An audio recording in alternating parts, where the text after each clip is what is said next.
I'm Josh. And I'm Hayley. I'm Eli. I'm Maya. Nani. And this is Bert. And we are wading towards happiness.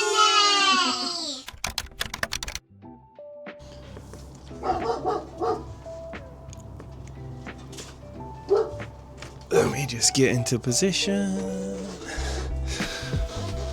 Oh god, it's a tight squeeze in there at times.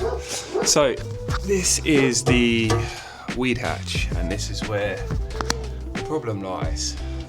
So you can see that normally there's a bar which goes across, clamps down and kind of holds it in position, so there's nothing there. What our weed hatch does have is a base.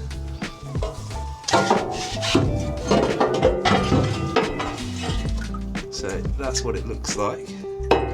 Lovely bit of canal water. And then some foam.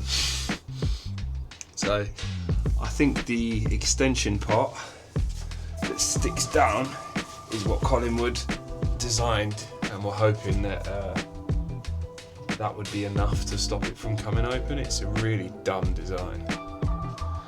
But yeah, so we're gonna have to get some sort of metal welded. Just a strip across here with like a C shape there and a C shape there, and then there I can drill a bolt through, which should directly then kind of clamp this top section to the bottom section. Yeah, I'll have to get something sorted. But in the meantime, it looks like there's enough of a lip to get some G clamps on there. So if I get one on that side and one on that side, that'll at least protect us a little bit. We will see. And I thought I'd give you an update on the generator. So it was temporarily fixed, and let me just spin it around and show you. So the temp fix was to put that bit of wire in place. Now I'm just going to reposition myself. So the temp fix that was put in place was to basically adjust the speed controller. For some reason, and I don't know why, I don't know whether it was Marseille who make this or Soleil who rebrand this, but they decided to put a rivet through the speed control lever, meaning you cannot adjust it without drilling out the rivet, and the rivet was stainless steel. So I had Rodney Boatcenter come and play around with this a few times, and we managed to adjust this, and it got the genset working again. Then we had another issue with this genset. So I don't know exactly how this happened, but effectively the impeller, which is here, had burnt out. I don't know whether the impeller just burnt out or whether the weed hatch sucked some weeds and some bags and some other crap up from the bottom of the canal, blocking the weed grate. I can't remember the name for it, but it's meant to kind of filter out weeds and crap from the canal, blocking that, causing the propeller to burn out. And then effectively at that point what should have happened is one of the two sensors should have kicked in. So there's two, there's an air sensor and there's a water temp sensor.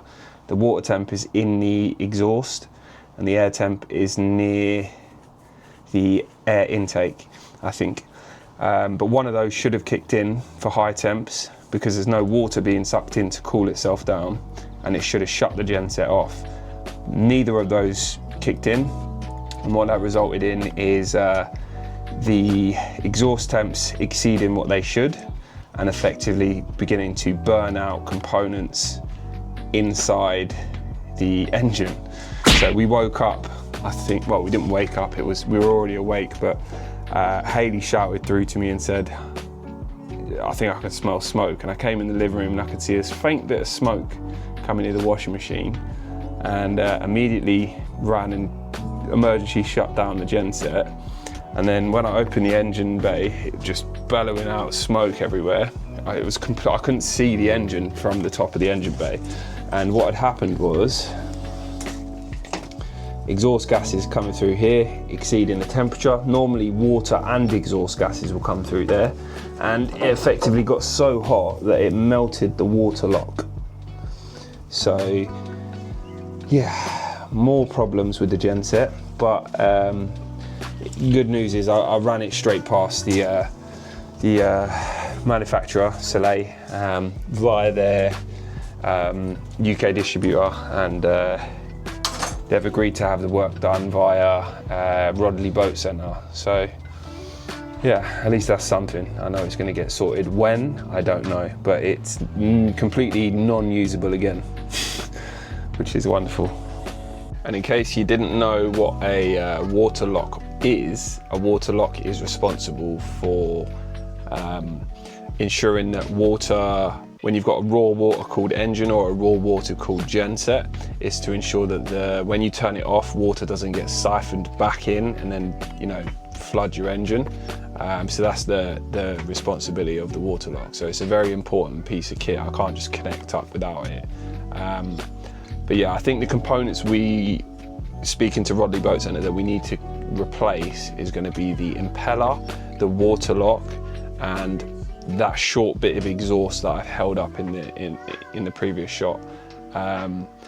Just because sometimes when the exhaust temperatures, you know, exceed the temperatures they're made for, you can start to wear it out quite quickly, and then, you know, it'll be a call-out job again within a matter of like a couple of months, because exhaust gases might then start leaking through because those exhaust temps exceeded and burnt away the exhaust down to, you know, wires. So it's better to just replace the severely burnt components. But yeah, water lock is completely unusable. It's actually melted parts of that component. So yeah, it's just good fun. And we're back to it.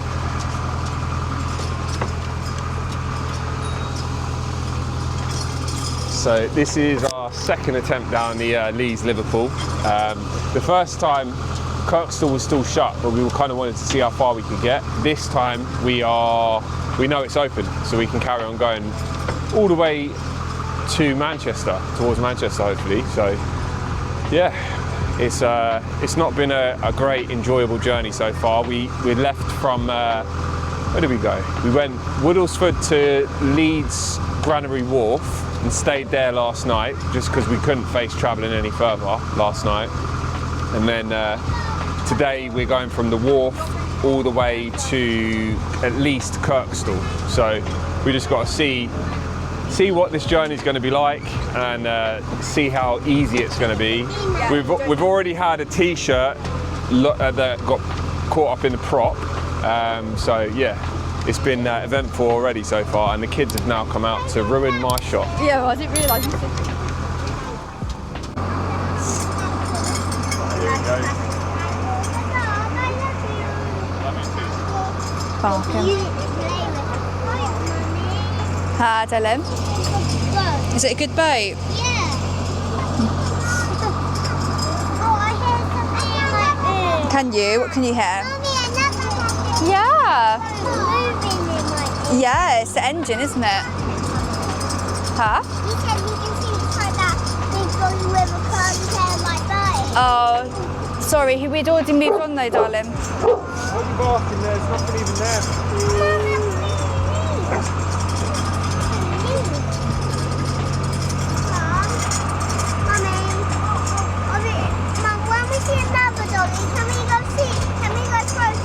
No, not if we're on the boat, you know. What? Apparently when you get in between the two double locks, Yeah. so there's two triple locks. Right. When you're in between that, it's really, really shallow. You need to get as far as you can from the toe pass line. Right. In between them? In between the triple lock, there's another triple lock. Right, there's two triple locks. And then if you get to Appleby, that's where it's nice and warm. Right. Yeah, so the next one's a single lock, Yeah. and then it's triple lock, and then another triple lock, but there is a guy walking between two. Right. Safety guy. Oh, at least we're in front of this guy now. Do you have one in the eye? You see, yeah.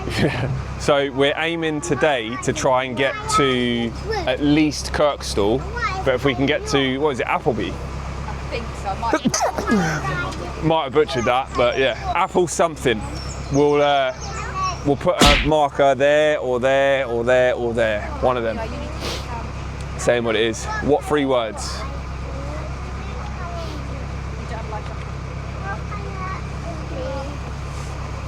You need to sit down, please. Well, you've got life jackets, so you can move around. But yeah, this bit here is extremely shallow. So it's been a bit of a smoother journey today because we haven't so far caught as many things around the prop, but I don't want to speak too soon. We're about to go to the really shallow bit and we had to do a spin round. When was it, 2 weeks ago? Yeah, it was about 2 weeks ago we had to spin it around, and it was not fun because it was extremely shallow, and both the bow and the stern were getting caught in silt trying to use the winding hole. Well, it wasn't even really a winding hole, it was just the entrance to a marina that's there.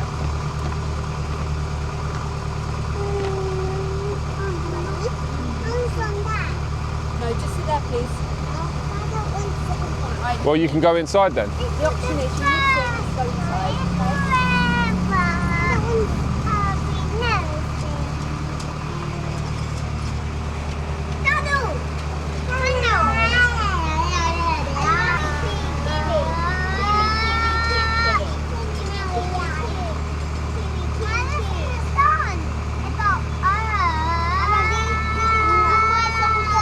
You can see just how enjoyable it is to have multiple children out while you're cruising. Feeling sick as well. Yeah, both Hayley and I are ill, and the kids are ill. You are sitting where I tell you to sit, otherwise you go inside, okay? I'm sitting down. She looks like a little boy. Huh? She looks like a little boy. I told her to get changed, but she wouldn't. Neve, you look like a little boy.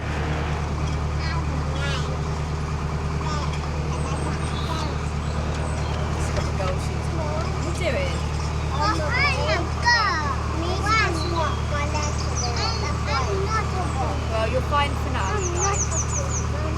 You're only barely squishing each other, it's nothing.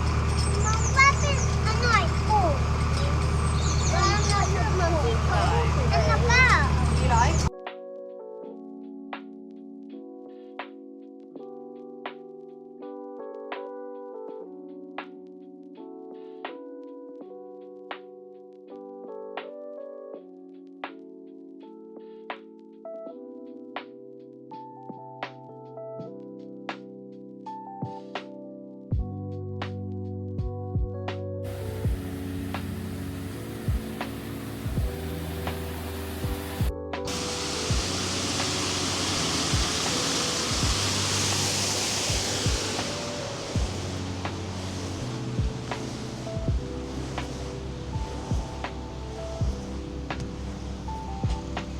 So I'm not even sure what lock this one is.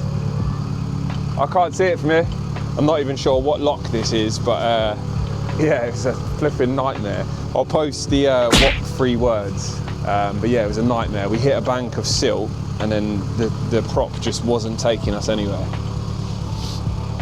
Right, so Hayley had to throw over the rope to try and get us, to pull us. I had to throw the rope over to Hayley on the towpath to try and pull us in, because the wind was then blowing and pushing us further into silt. The prop was doing absolutely nothing. It just was churning water up that we weren't actually moving anywhere. Just that bit alone took us about 15-20 minutes trying to pull ourselves out of the silt. It's really, really low water levels up this section of canal. It's harder work, but rewarding when you get through. We've got this one today, I think, and then we've got a flight of 3 locks, and then I think for today we'll be done, because it's hard work today with the kids screaming and fighting, and Bert just constantly crying because he wants to. Bert now that Bert can come out onto the stern deck, he just wants to be out here all the time.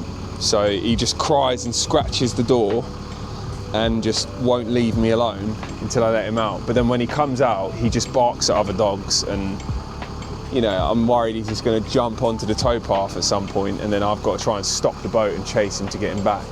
So he's not fully trusted yet, and he makes journeys a little bit more difficult. Yeah. But the bit we just had the trouble on is down there. Again, I'll put the what 3 words down so you can be able to see where it is on a map. But yeah, we're exiting Leeds now. Leeds city centre at least anyway. Hayley said there's some ruins, I think, over there. So I'll try and get some footage of that in a minute. Got to go and help her do these lock gates.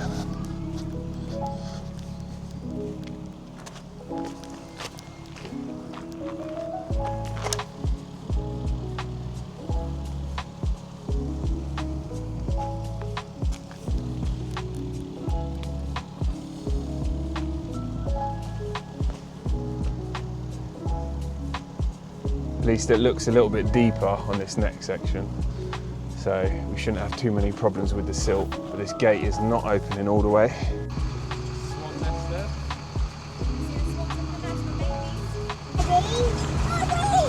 It's a waffle dog. Waffle doggy. So we're on the final leg of the journey. We've got the kids out here again, and it's 10 times harder cruising with all the kids out because they're all screaming. We've got Bert out as well. Guys, you gonna wave and say hello? Eli, wave to the camera and say hello. Hello. My, wait. Stay seated. I won't put Mum on because she's not feeling great. Very sick. We've all had sickness bug because some irresponsible parents at a soft play taking their kids with literally a sickness bug, and then the kid must have been sick everywhere, and then they just wiped it up with flipping wet wipes or something rather than telling the staff.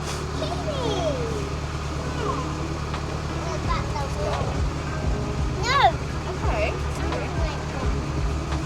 This bit's quite a nice little, quaint little bit. I was really hoping that that lock was going to be the 3. Yeah. I knew it wasn't. Look at that tree. So if they're open till 4, we've theoretically got another 40 minutes to get to the locks.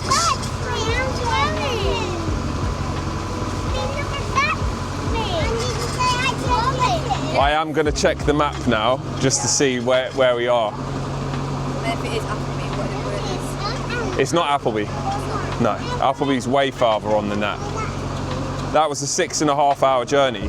Right, so we're coming up to like a bit of a 45-degree bend, which is this bend up here, I think. Yeah. And then we'll see the lock flight of 3. Ready to help you around the bend?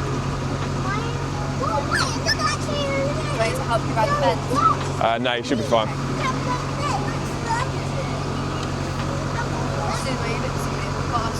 Yeah. Don't put your hands next to the traps of the skin. Just put your hands on your lap. There's a whole bunch of people in high-vis vests up here. I don't know what they are. Oh, please be CRT. I don't think it's CRT because there's like one which is like a leader, and then they're wearing a yellow one, and the rest are wearing red or orange There vest. was that community band back there. Might be from that. Yeah. Oh, there's 2 more dogs. Here we go. He's going to fall in. Yeah. Eli, sit back. Bertie, Please, you're not Bertie, lie down. Make sure you stay sitting back, Eli. Yeah, don't lean forward because he'll probably start barking. Good boy. Say good boy, you're gonna set him off. Yeah. Gonna go up there. Huh? What's the boat? Yeah, it's our home.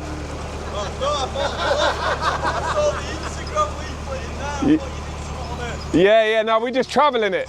Video it. That was a CRT guy. How was it? I think so. He said, are you going to the top? So I think he's leaving. Oh, great.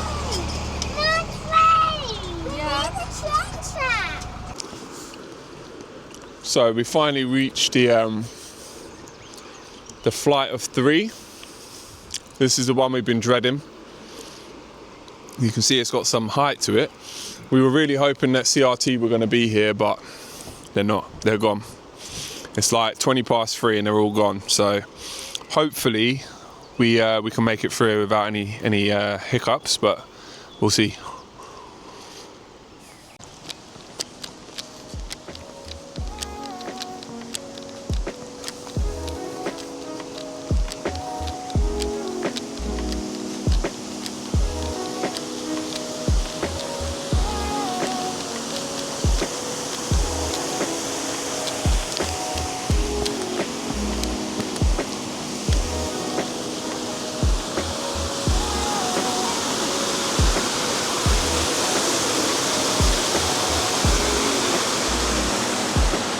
So this is from the second lock. You can see the boat's looking a little bit smaller.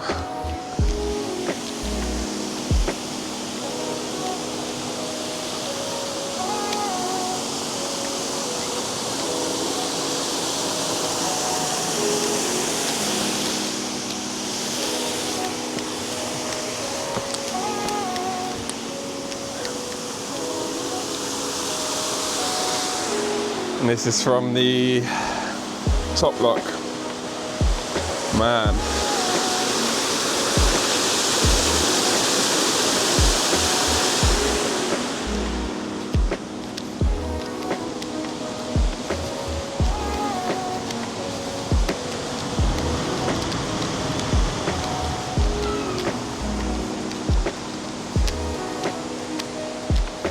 It's no joke, this is a big one. At least for us anyway. We've not done any flights yet, apart from that flight of 2. I mean, that was like nothing compared to this. This is just something else. And in typical fashion, we've got no CRT to help us on this one because we're here a bit later. So it's all right. We just want to get the other side of here so that we can moor up and then just chill out, because it's been a long couple of days of cruising again, and it takes it out of you. All right, the lock gates are open and we're about to go into lock 1, the first lock of the flight.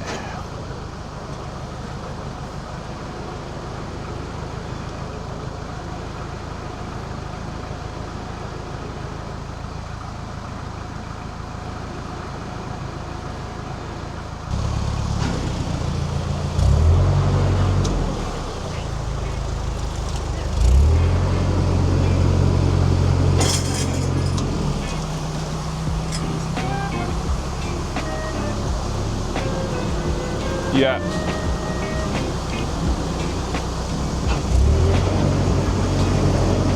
Yeah, you're good.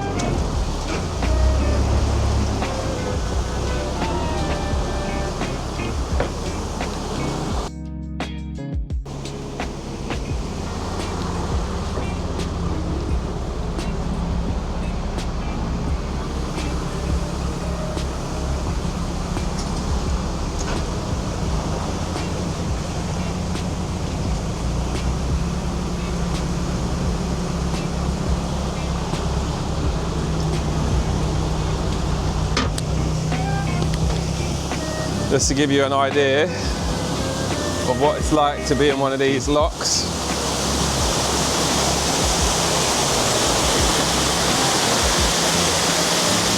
That's the front of the boat on the sill.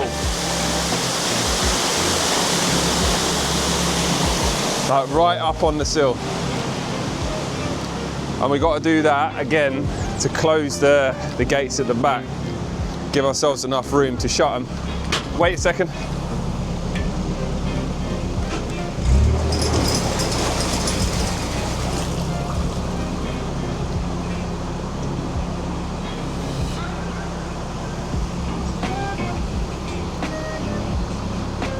Huh? I can't hear you. Yeah. Hayley has this notorious thing she does when I'm down inside here, talks at normal volume and expects me to be able to hear her over the roaring water and the engine going. figure that one out. Just caught me telling the camera and told me off. So now we've got to empty lock 2 into lock 1 to fill us up to the level of lock 2. Then we enter lock 2 and then fill lock 2 with the water from lock 3 and then enter lock 3. That's how it's supposed to go anyway. And then when we're in lock 3, we fill up from the canal above and we should be good to go. This is a proper like Jurassic Park set of gates. If I weren't going to get hammered by YouTube's copyright policy, I'd probably have some Jurassic Park theme tune music going on right now. I think I hummed it in a previous episode.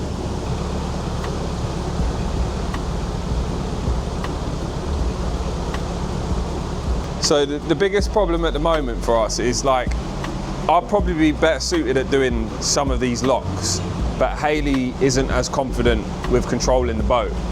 And also the controls are like my arm span away from each other. So if I show you, the controls are, let's do the camera down a bit so you can see. So you've got the tiller here and you've got the controls here. And I'm 6'7", so it's not so difficult for me, but for Hayley it's a bit more of a problem. And you've got big boy down here, look at him. So CRT has arrived. I think he was just walking some volunteer guys back down to their van, but he's arrived. He's going to give us a hand now. So we're hoping we can get through this one, and then he said he might be able to radio on and get us through the next lock as well, which would be lovely. Yeah, we're both exhausted at this point. It's been a long day. It's been a long day. This lock's a little bit scary.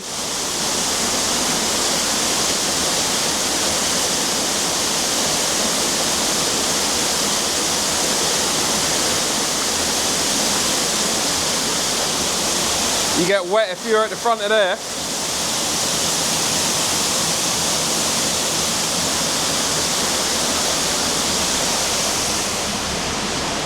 Knobhead's decided to get on the boat, on the roof. Come on. Come on. This dog is getting too confident for his own flipping good.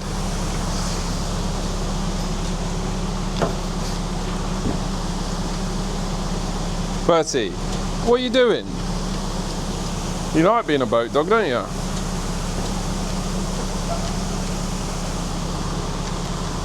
Bertie, you happy, boy?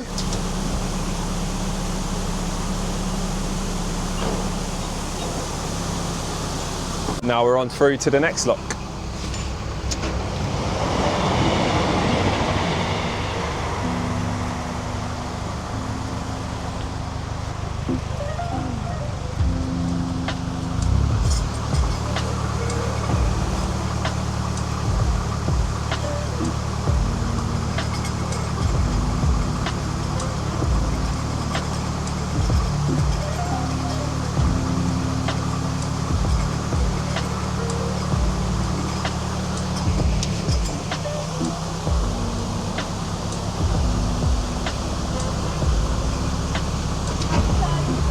Huh?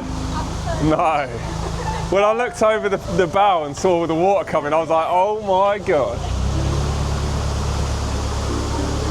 You've got the easiest job. Yeah. Well, we would be swapped, but her arms ain't long enough. That's half the problem.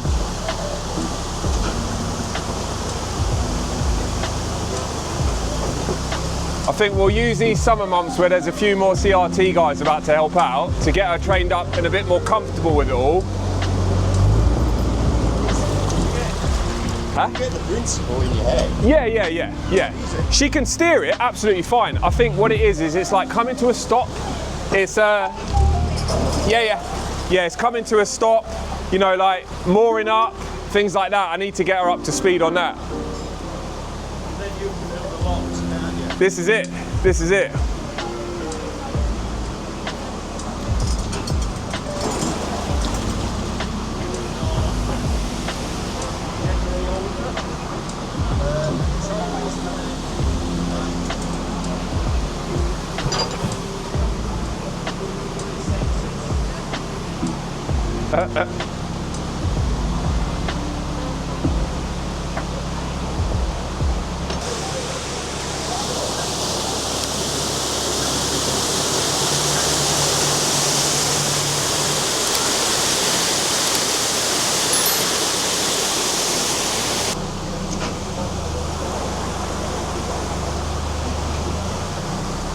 So now we just got I was looking there for the camera again then, and I'll put it right there.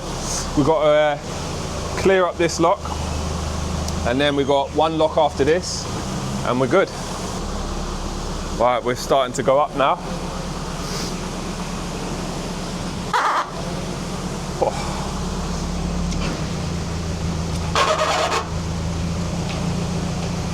And that scared. That noise scared the shit out of me. It's like the gates squeezing together.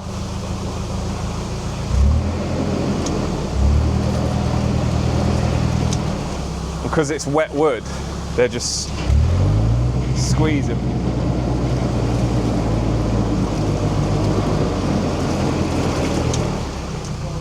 It's a big old distance that the boat has to actually come up from down there. About 10 minutes in that lock, about 5 minutes in this one so far. But you've got to line all the gates up, so you've got to fill these two locks first, to fill that one, then to fill this one.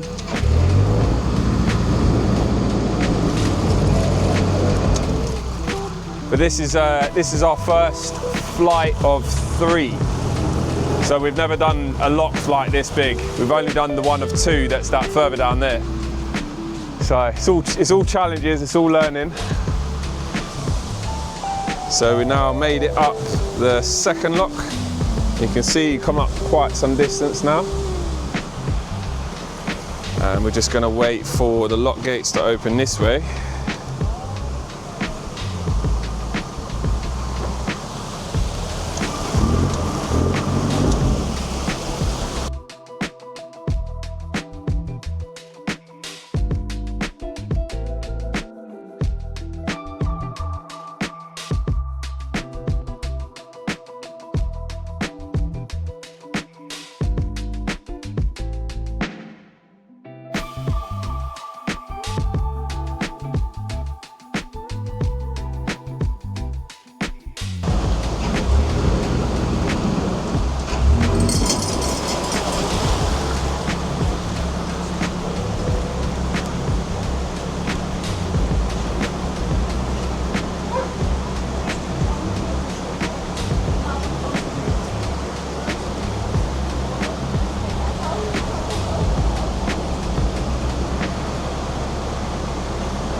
Don't turn them. That lets water out. Huh?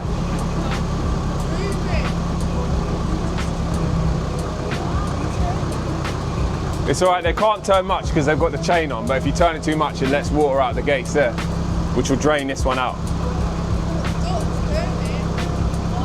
Don't turn these. Triple as well. Cool, so we can crack onto that one. Cool. So we're good to crack onto the next triple lock. Cool. Thank you very much for your help. Always appreciated. Are you going up there as well? Yeah. Oh, nice, nice.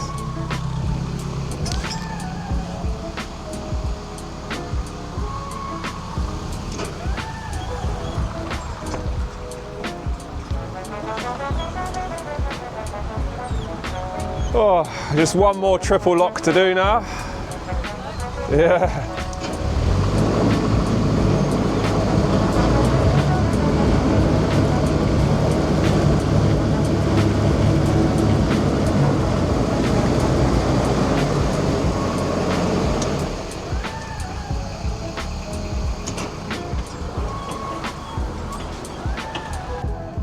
So we were hoping we were done, and this CRT Lockie in that last flight of 3 has said there's another flight behind it, and it's another 3.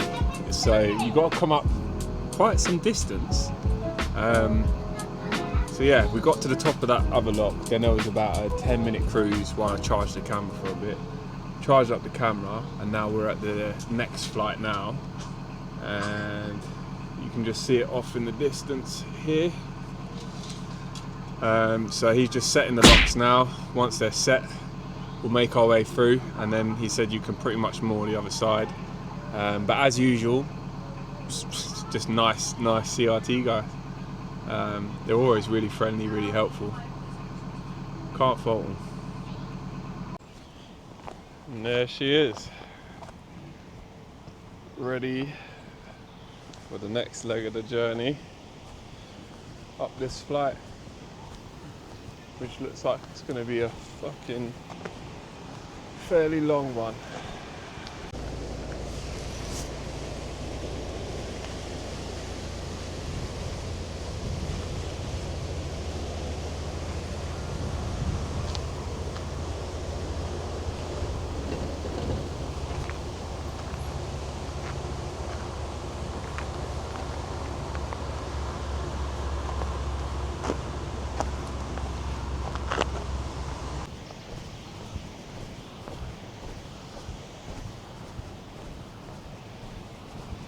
So this one's like a million times worse.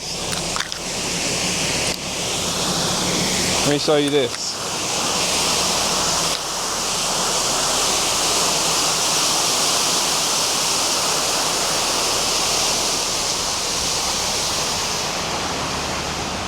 I thought I was literally flooding the front of the boat, the bow of the boat. What's that? Not in the bed, like in your door. Right. So a little bit of water did come through the middle slices of the door. Water from the lock. You can't see it now. I got it on my phone, but the quality won't be as good. Literally just coming through. It is such a scary sound. It's not that bad now, but earlier it was just like, oh my god, we're going to sink the boat. I was like, it's literally smack bang hitting the door.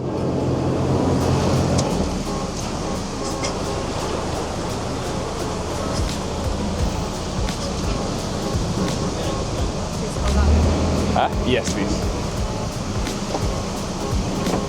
It's just mainly to keep us against the wall, so you don't need to have it like too tight, but just if we start slipping away a bit. Whew, that was probably the most nerve-wracking moment of any lock we've been in, wasn't it? It was petrifying. Like you'll see in the video just before, the rush of water was just directly at the bow doors, and I was just like, oh shit! Ran to the stern and tried to hit in reverse as quickly as I could to pull us back a little bit. Can you be back a bit again, or are we okay? No, we're okay here. Oi, oi. Shattered. It's Yeah. been a long day. You're tired now?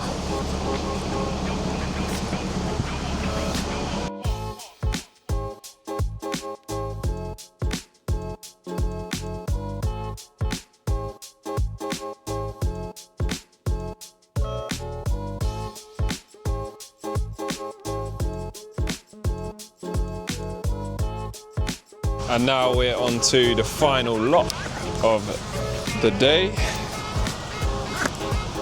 And then once we've done this, we can moor up, get the kids ready for bed, and then it's Easter tomorrow.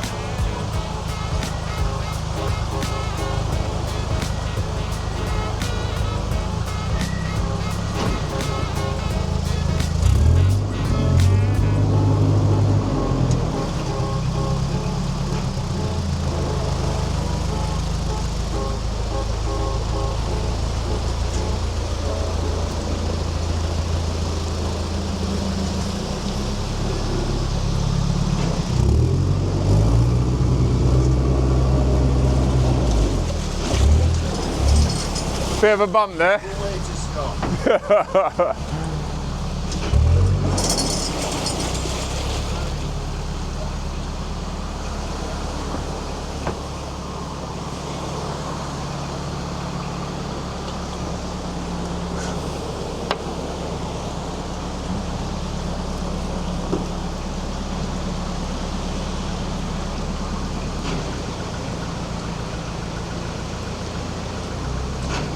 So I bumped forward there, bumped the rope fender on the front.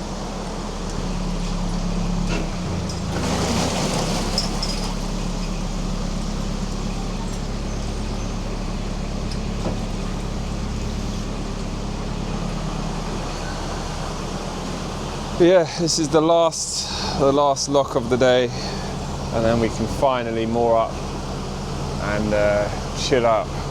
It's been one hell of a day, man. All right, and we're almost up the top of this lock, and that is where we come from. It's a lovely bit of countryside around here.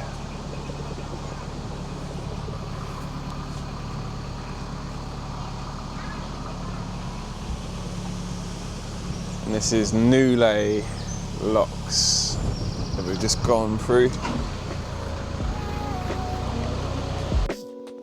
Thank you to Conrad Spiteri for the Buy Me a Coffee. We really appreciate your support. If you enjoy our content and want to support our journey, you can simply like and subscribe. But if you really like our content, you too can buy us a coffee on buymeacoffee.com/wading towards happiness. Thanks for watching this week's episode. Join us again for more updates, more broken boat parts, and more on our adventure. And we'll see you on the next one.